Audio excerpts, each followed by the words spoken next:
School के दिनों का प्यार का एहसास।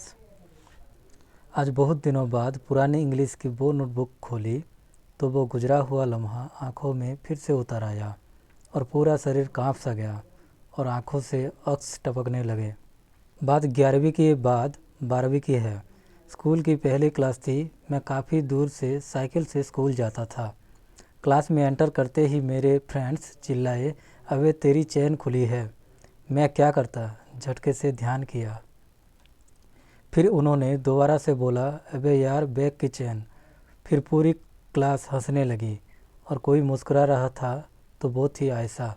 मैंने जैसे ही उसकी तरफ देखा वो मुस्कुराना बंद कर दी।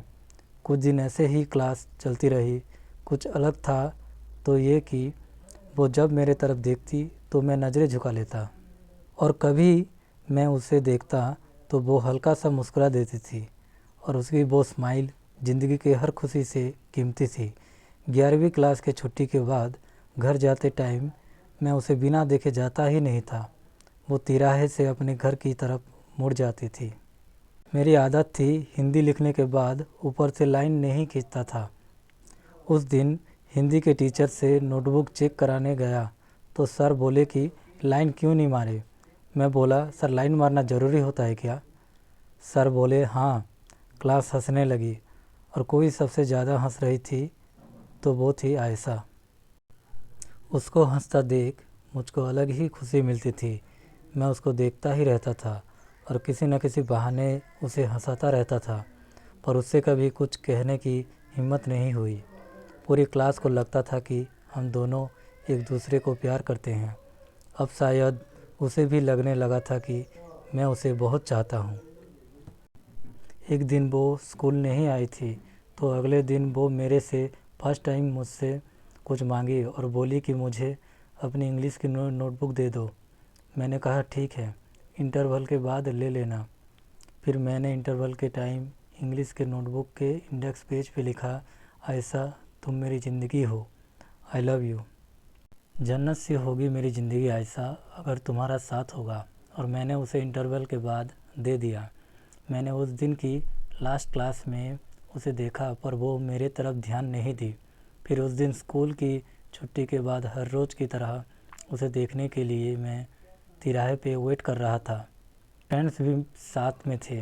वो साइकिल से आई और मुझे देख के मुस्कुराई और बोली कि तुम्हारा नोटबुक मेरे डेस्क के ड्रॉयर में है, और जाने लगी।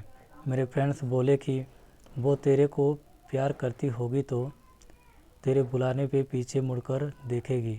मैंने भी ऐसा आवाज़ लगा दी।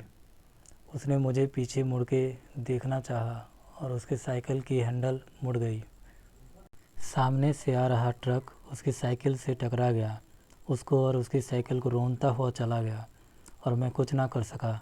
इतना भी वक्त नहीं मिला कि उसे हॉस्पिटल लेके जाऊं। उसकी सांसें हमेशा के लिए थम गईं और मैं रोता ही रह गया। उसके बाद कई दिनों तक मैं स्कूल नहीं गया। सब दोस्तों के कहने पे बहुत हिम्मत करके स्कूल गया तो हर बार उसकी बेंच पे ही नज़र जा रही थी। इंटरवल हुआ, सभी बाहर चले गए तो मैं उसकी बेंच पे गया और बैठा उसकी बेंच पे। ड्रॉयर में देखा तो मेरी इंग्लिश की नोटबुक पड़ी थी और उस पे लिखा था, हाँ मैं तुम्हारी ज़िंदगी हूँ, लव यू टू।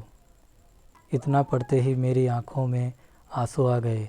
काश मैं उस दिन उसको आवाज़ नहीं लगाई होती तो आज वो सच में मेरी ज़िंदगी नहीं, मेरी ज़िंदगी में होती। आंसू सूख गए हो जैसे सिसकियाँ नहीं आती, तू नहीं है तो हमें हिचकियाँ नहीं आती। लिखने को तो लिख रखी है तेरे नाम की कई चिट्ठियाँ, पर तू जहाँ है वहाँ चिट्ठियाँ नहीं आती। दोस्तों, आप सभी को अगर ये कहानी अच्छी लगी हो तो अपने दोस्तों के साथ ज़रूर शेयर करें और चैनल को सब्सक्राइब करें। Thank you.